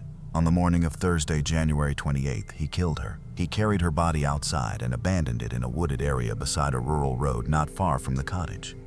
Then he drove back to Ottawa and went to work. On Friday morning, January 29th, Jessica failed to show up at the bus company office. That was the initial warning, and it came immediately because Jessica Lloyd never missed work and she never failed to call. Her employer tried calling her. Her friends called her. No one could reach her. Her mother could not reach her either, and Roxanne Lloyd understood, in that particular way mothers sometimes do, that something was wrong within those first few hours. Andy Lloyd drove to the house. The front door was locked. Her car remained in the driveway. Her purse was still inside. Her cell phone was missing, but her keys were not. The bed was disturbed. A chair had been moved, and a lamp lay on the floor, and there was something about the room that felt wrong in a way he could not immediately explain. He contacted the police. The Ontario Provincial Police arrived that afternoon, and they did not handle it as a missing adult. From the beginning, they treated it as an abduction, because the scene indicated abduction, vehicle present, personal effects present, signs of struggle in the bedroom. No note, no packed bag, no reason on earth for a woman with a sick mother to leave her own home in January without her coat. What followed became the largest search operation the region had witnessed in decades. 200 officers were assigned. The OPP deployed aircraft, K-9 teams, and underwater search crews for the creeks and quarries. Snowmobiles crossed the surrounding fields. Volunteers arrived in numbers that overwhelmed coordinators. Hundreds of people from Belleville, Tweed, and Foxborough walked search lines through frozen scrub in temperatures well below freezing, facing 15 mph winds for days. Her photograph appeared in every window and along every main street in Hastings County. Her family stood before television cameras and pleaded with whoever had her to release her. And the region suddenly understood what it was facing, because now the connection was public and unmistakable in a way it had not been in November. 2 women, 3 months, 25 miles apart, both taken from inside their homes at night, both living alone. Corporal Como's killing was suddenly no longer an isolated tragedy in Brighton. It was the first. The fear once contained within Tweed now spread across the entire corridor between Belleville and Trenton. Locksmiths were completely booked. Local gun shops reported a dramatic rise in business. Women stopped sleeping by themselves in houses where they had lived for 20 years. Daughters returned to their parents' homes. Friends arranged nightly check-in calls. Parents in Tweed and Sterling escorted teenagers from door to door. People who had spent their entire lives somewhere nothing ever happened were now staring toward the tree line behind their homes, considering how much of it was open field, and how distant the closest neighbor was, and how far a scream might travel. A predator was operating within a 15-mile radius, and he had already taken 2 women from their beds while nobody had the slightest idea who he was.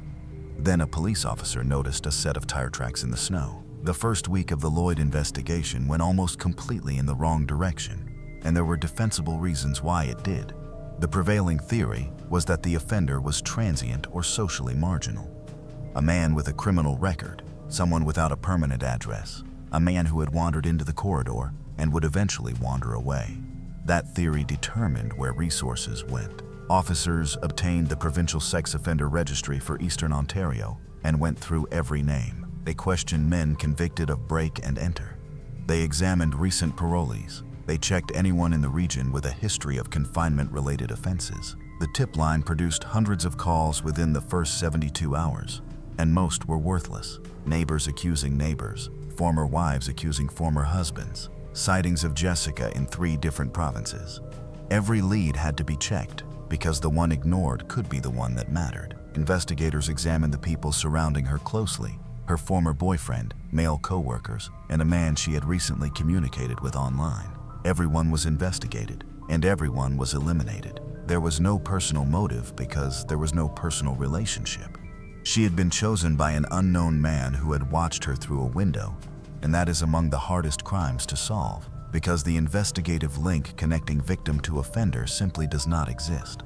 For some time, they also seriously considered whether the Como and Lloyd cases had nothing to do with each other. Different communities, different jurisdictions, one victim military and one civilian, one killed inside her home and the other abducted from hers.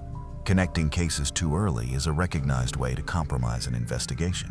Only direct comparison between the scenes forced the connection. So, by the first weekend of February, 10 days into the investigation, they had a terrified region, 200 officers working, and no suspect. What they did possess was the ground behind Jessica Lloyd's house. Snow is a brutally revealing surface. Behind the bungalow, toward the field, officers had photographed and cast 2 sets of impressions. The first belonged to footwear, a distinctive size 11 boot tread, with a Bakelite sole pattern matching a particular make. The second was more useful. A vehicle had left the roadway and stopped near the property, leaving tire impressions in newly fallen snow that were clear enough to identify through their tread pattern. The tread was identified as a Toyo Open Country tire, an all-terrain design that was uncommon and offered as an option on a limited selection of SUVs. More importantly, the impressions provided technicians with measurements for the wheelbase and track width. Their analysis narrowed the vehicle to a Nissan Pathfinder.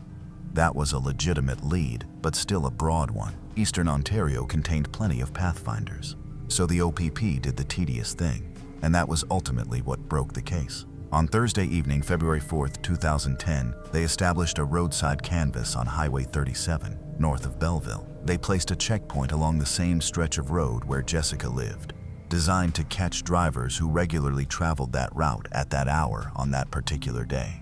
The reasoning was simple. A man watching that house would have driven that road, probably repeatedly, likely around the same time of day. Officers stopped every vehicle. They asked drivers where they were headed and whether they had noticed anything. They recorded names and license plates. They inspected the vehicles. Shortly after 9, a Nissan Pathfinder approached the checkpoint along the highway. For February in Ontario, it was in rough condition. The driver appeared to have been traveling through deep snow. An officer walked to the driver's window and began the routine questions. The man at the wheel was middle-aged, utterly calm, and fully cooperative. He provided his name. He explained that he was heading to his cottage in Tweed. He answered every question.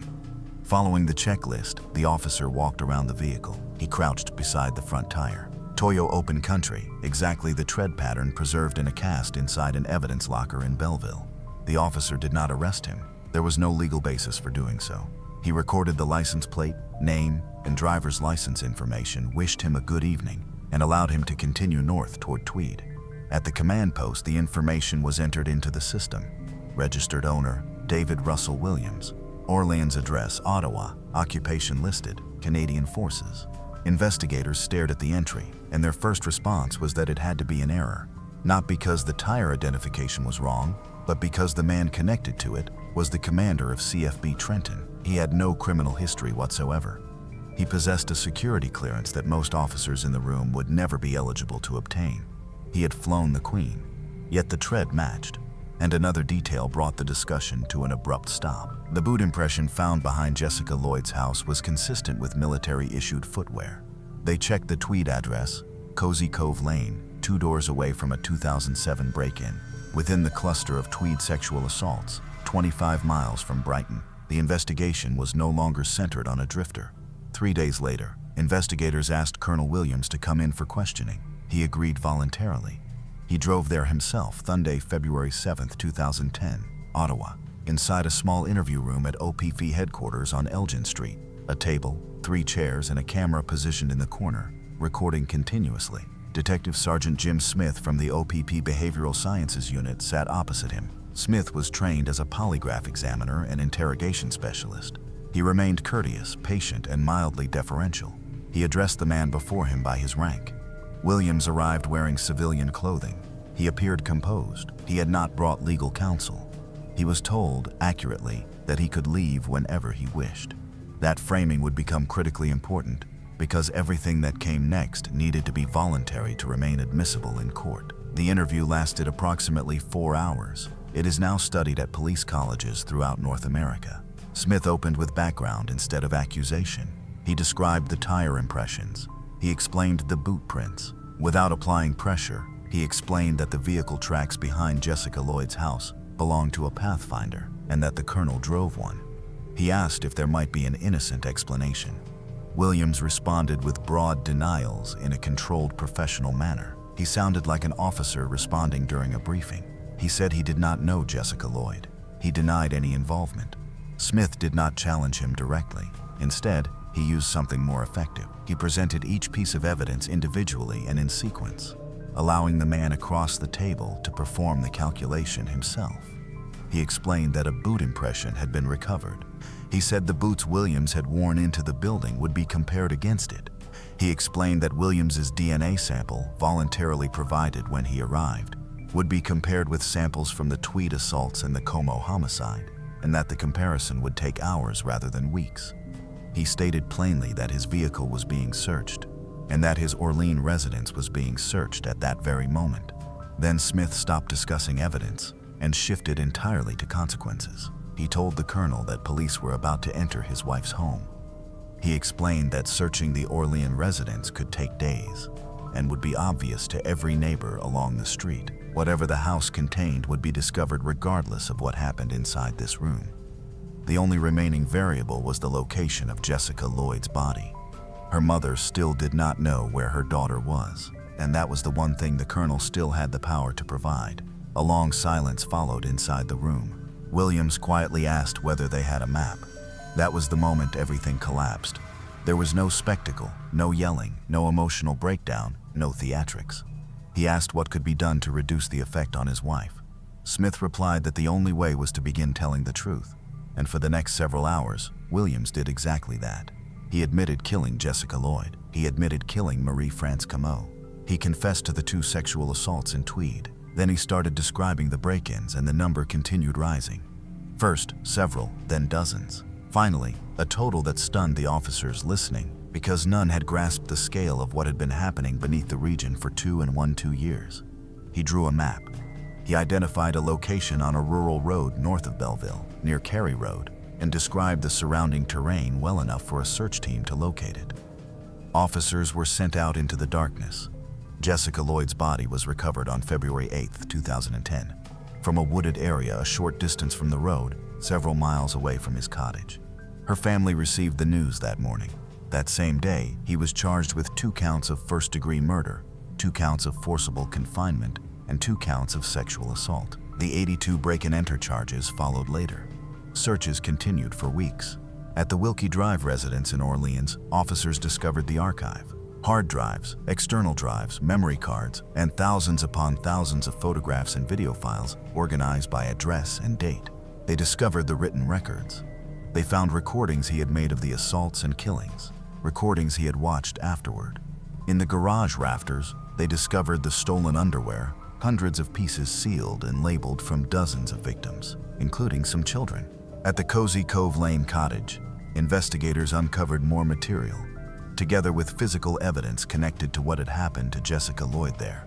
Investigators assigned to process the digital evidence required counseling. Several never returned to that unit. His wife, who was home when police arrived, underwent extensive interviews.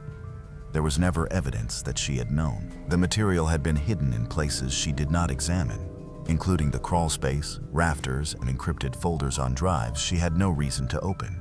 She had been married to him for 19 years. Proceedings began in Belleville on October 18, 2010, at a courthouse surrounded by satellite trucks. He pleaded guilty to all 88 charges. There was no trial and no defense argument. His lawyer entered the pleas and sat down. The Crown then spent 4 days presenting an agreed statement of facts, illustrated by his own photographs and videos projected inside a courtroom that repeatedly emptied and refilled as people discovered they could not remain. Victim impact statements continued for hours. Roxanne Lloyd told the court what it meant to bury a daughter who had been supporting her through cancer treatment. Marie France Como's father described receiving the condolence letter signed by the man sitting in the prisoner's box and explained what that letter had meant to him at the time. On October 21st, Williams received 2 concurrent life sentences with no possibility of parole for 25 years, along with consecutive sentences for the assaults and break-ins. He was 47 years old. The Canadian forces acted rapidly and completely. His commission was terminated. His rank was removed. His medals and service decorations were destroyed. His uniform was burned. The military took the extraordinary measure of erasing him from its institutional records wherever the law permitted. The purpose was not punishment, but separation. It was a formal statement that this man had never truly belonged to them. The Cozy Cove Lane cottage was eventually demolished. Jessica's house was sold, and the property changed ownership. Mary Elizabeth Harriman legally changed her name and withdrew from public life. Compensation was quietly provided to the surviving victims. He was transferred to Kingston Penitentiary, then to a maximum security unit in Quebec, where he was kept in segregation for his own protection. He has never explained himself. During 4 hours of confession, he gave investigators everything: the addresses, dates, burial location, and total count. He handed over the archive. He responded to every factual question with the same precision he had brought to a flight log. When investigators asked him why, he said he did not know. Psychiatrists were never given the access necessary to determine the answer. Because there was no trial, there was no defense, no expert testimony, and no diagnosis entered into evidence. What remains is a man who spent 23 years becoming exactly what his paperwork claimed he was, while somewhere underneath it all, he maintained another set of files. 2 women are dead. 2 others survived him. Dozens of homes throughout eastern Ontario were entered by a man who afterward went to work and signed the orders. The uniform was burned. The question was not,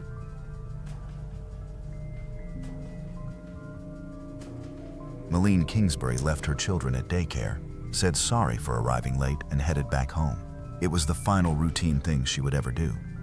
By afternoon, she had suddenly vanished from work altogether, leaving no explanation behind for anyone who expected her there.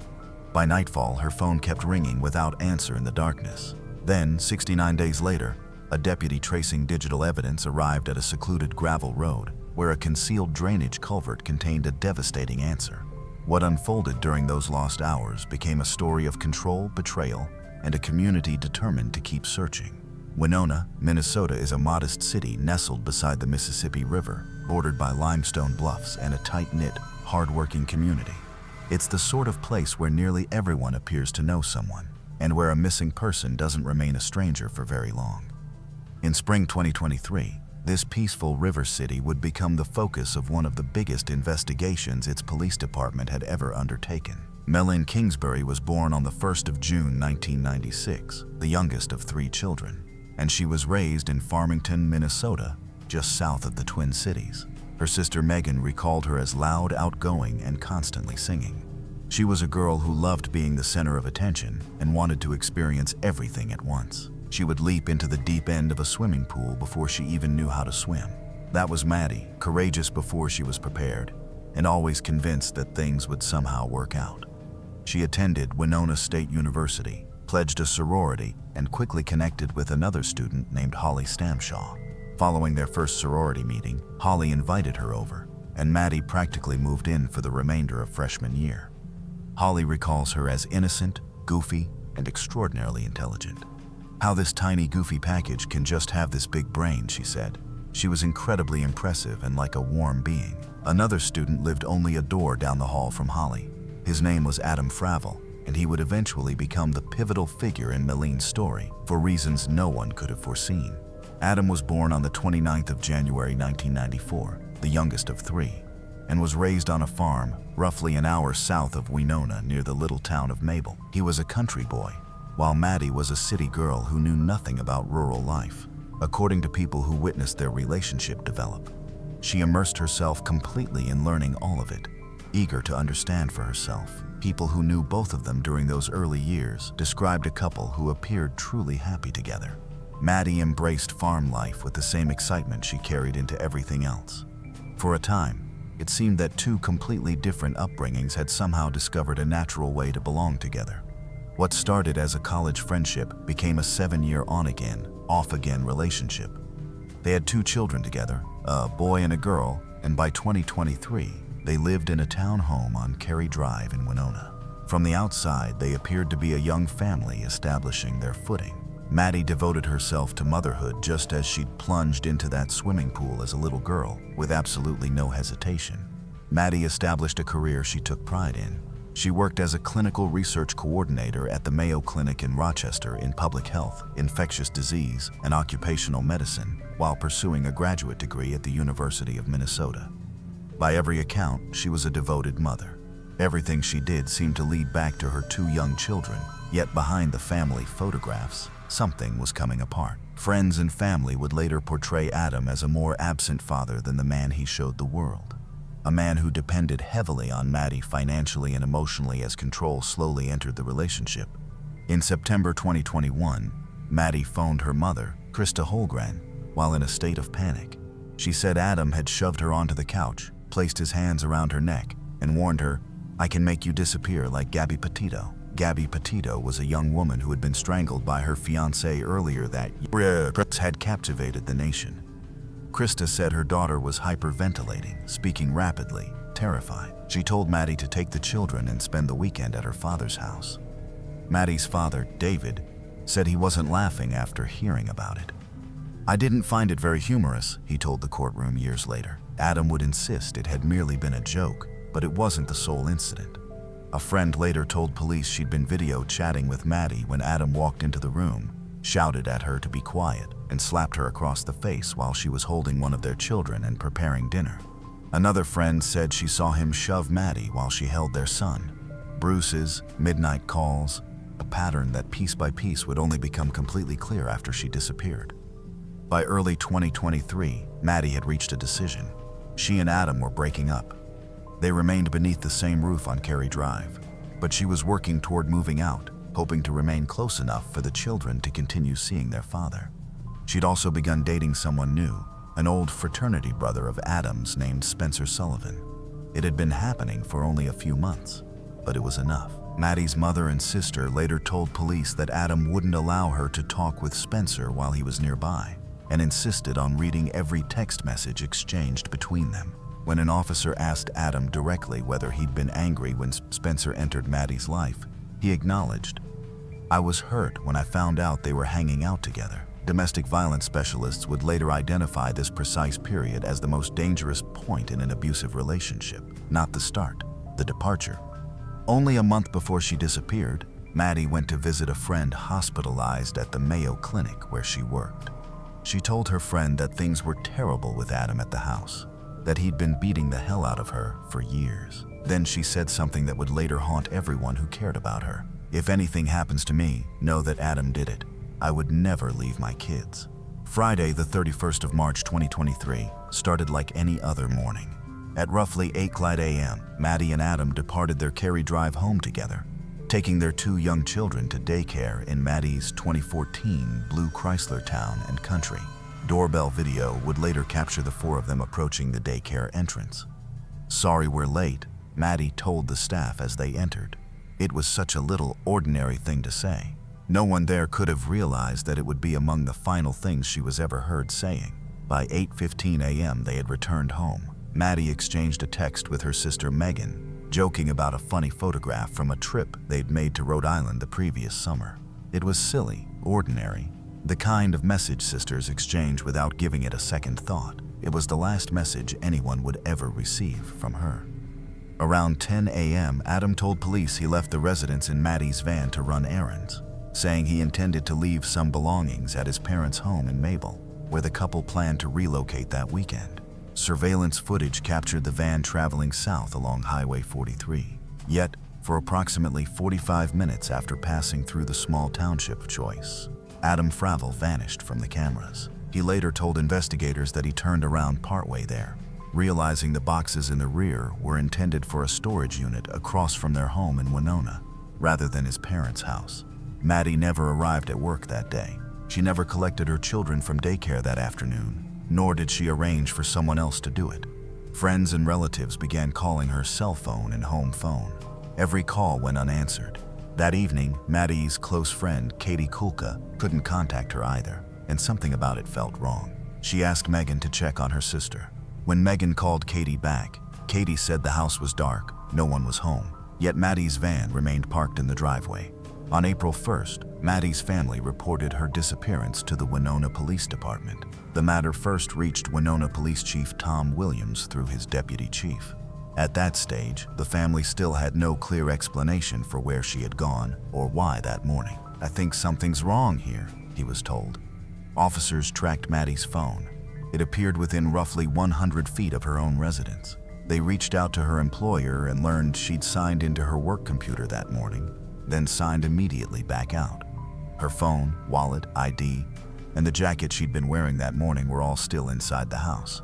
Nothing suggested she'd walked away, and there was no indication another vehicle had arrived to collect her. Chief Williams described the situation exactly as it appeared. Her disappearance, he told reporters, was involuntary, suspicious, and we are all concerned for her safety.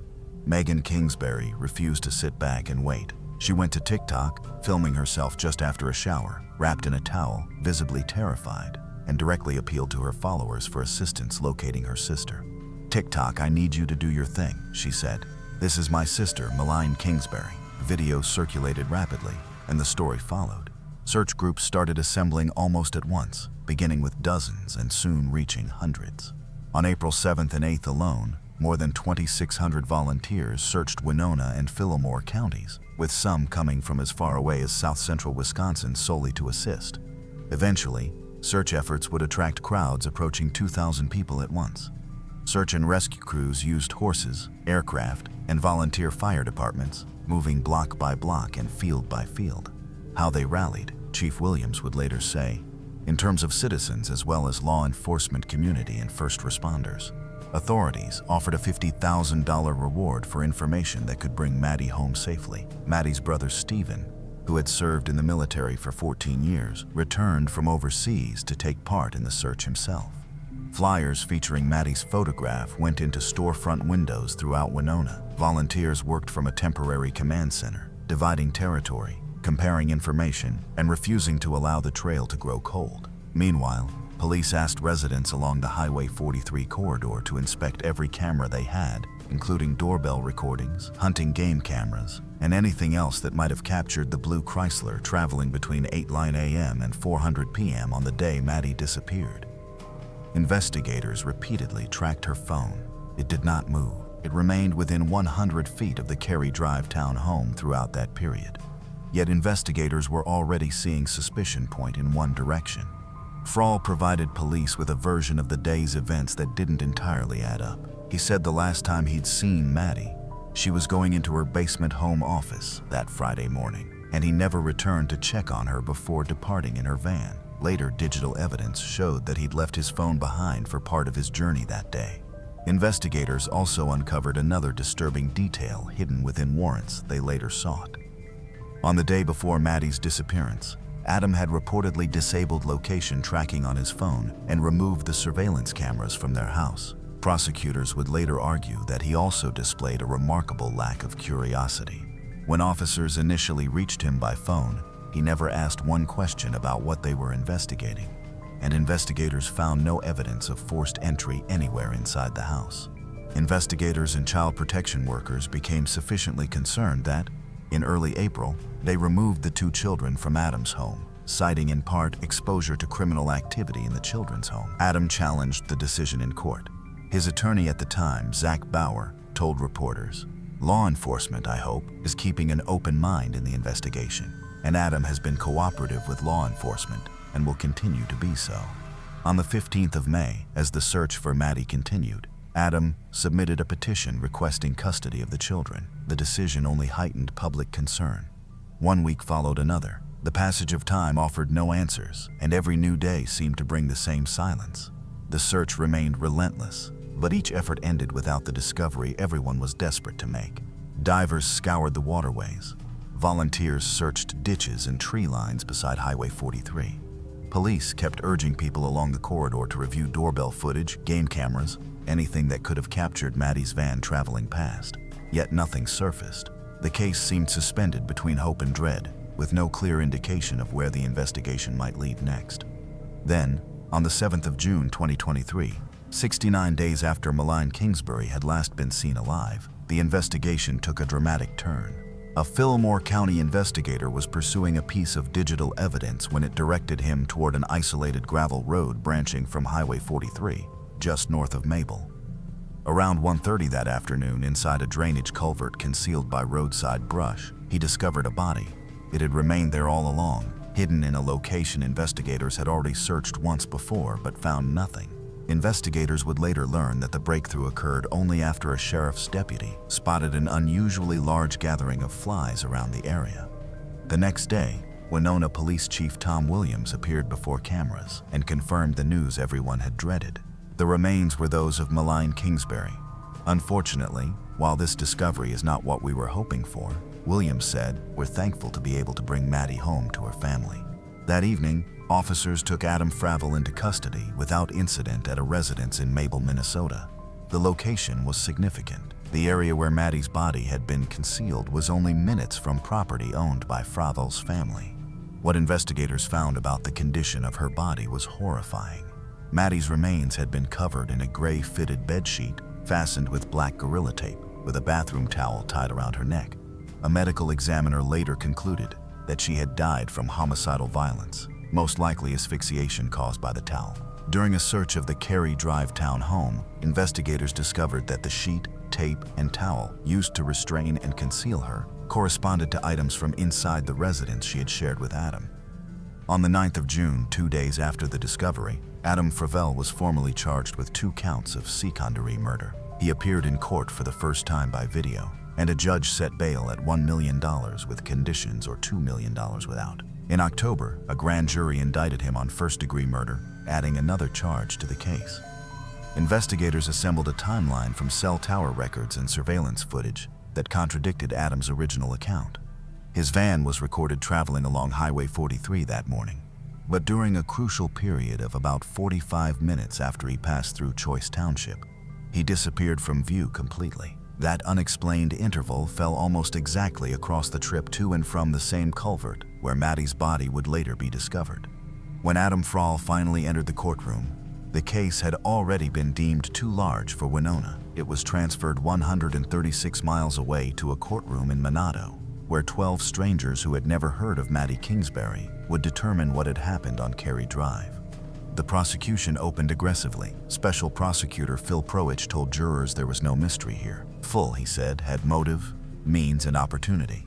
The degrading remarks, verbal threats, physical abuse, and strangulation were no longer enough. He told them the relationship was no longer about him, and he was damned if she was going to take his children and his life away from him. The defense responded quickly and forcefully during those tense proceedings. Attorney Zach Bauer rose in court and told the jury they were preparing to convict the wrong man based on rumors alone. The allegations of abuse, he argued, had been inflated afterward, pieced together by friends who only began comparing stories once Maddie was already gone. He highlighted something police had overlooked entirely: vomit discovered in the backyard on the day she disappeared. Never examined, never explained to anyone. Then prosecutors came back with a text message from Maddie. Maddie had previously written to Adam, telling him to stop wrapping his hands around her neck in front of their children. His response consisted of 2 words: "You'll adjust." Bauer pressed the point, describing it as a joke taken out of context. It was the same defense Fravel had offered when he told Maddie she could end up like Gabby Petito. Yet the jury had already heard directly from Maddie's parents, who recalled their daughter calling in panic, hyperventilating, and saying Adam had shoved her onto the couch and wrapped his hands around her throat. A joke, prosecutors reminded them, doesn't leave a red mark around someone's neck. Fravel never testified. He remained seated, quietly watching as the state guided jurors through his alibi and methodically dismantled it piece by piece until nothing remained of the story he'd told.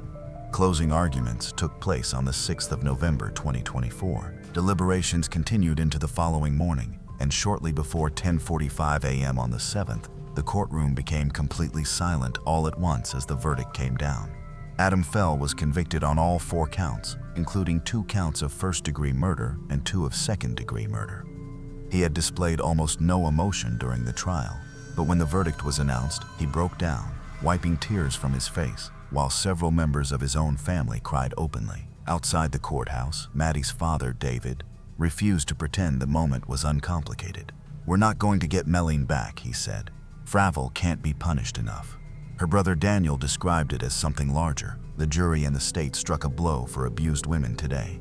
You can't do this and get away with it." On the 17th of December 2024, Adam Fravel returned to a Winona courtroom to be sentenced. Only the premeditated first-degree murder count would receive a formal sentence: life in prison without the possibility of parole. Before Fravel heard his fate, Melleen's family came forward one after another, making sure the courtroom was forced to face him. Her mother, Krista Holgren, spoke first. He could have treated Melleen as the extraordinary person she was, but he chose not to.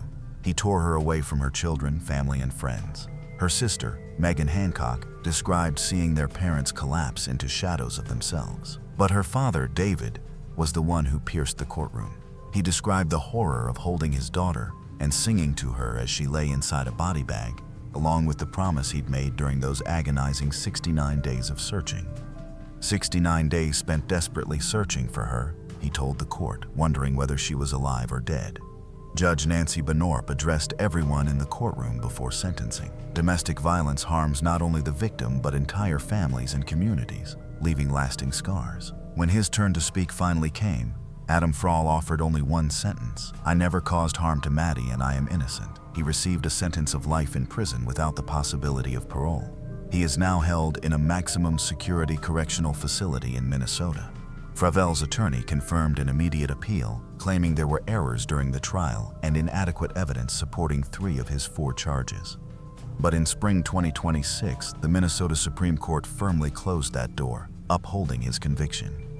Yet after the courtroom lights had gone dark, Melleen's family transformed their grief into protection, creating the Melleen Kingsbury Foundation, where joy trickles in to support survivors of domestic abuse. Winona Police Chief Tom Williams has often wondered what might have happened if they had not searched as relentlessly as they did. "What if we had never found her?" he asked. "Would we have gotten a trial?"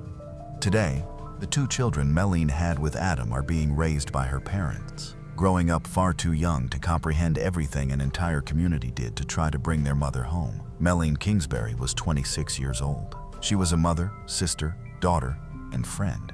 She built a career devoted to helping others through medical research. She sang, laughed, and loved her children fiercely, right until the very last ordinary morning she was given.